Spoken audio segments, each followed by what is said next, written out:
মানে আমাদের সৃষ্টিকর্তার জন্য মানে আমাদের যে ফসল নতুন সেটাকে আমরা প্রথমে সৃষ্টিকর্তাকে দিয়ে থাকি।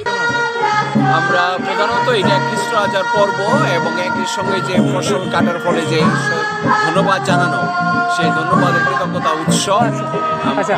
খ্রিস্ট রাজার পর্ব আমরা উৎসব করি গারো ভাই বোনদের সঙ্গে। আমাদের একটা বড় গারো খ্রিস্ট সমাজ আছে। আমরা আমাদের খ্রিস্ট উপাসনা বছরের শেষ, তাই খ্রিস্ট রাজা যে ধন্যবাদ জানি, কৃতজ্ঞতা জানি উৎসব করি। এবং একই সঙ্গে আমরা কৃপা আশীর্বাদ চাই যেন খ্রিস্ট রাজের প্রেম, ভালোবাসার সততা আমাদের জীবনে রাজত্ব করে, যেন এই জগতের মন্দতাকে আমরা জয় করতে পারি। এবং আমরা বিশ্বভাবে প্রার্থনা করি প্রত্যেক ব্যক্তির শান্তির জন্যে, সমাজের শান্তির জন্যে, কারো সমাজের শান্তির জন্যে, এবং আমাদের দেশের এবং বিশ্বের শান্তির জন্যে, এবং যেন সত্য প্রতিষ্ঠিত হয়।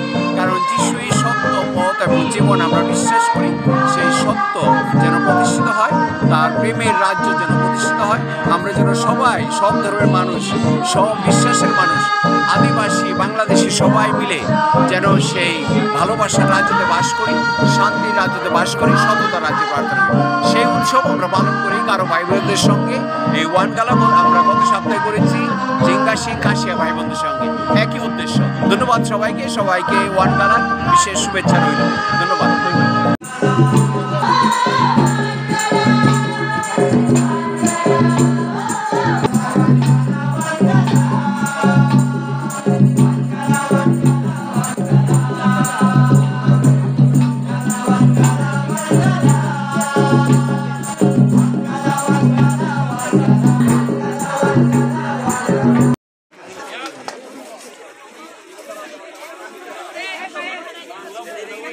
শুভেচ্ছা জানাই।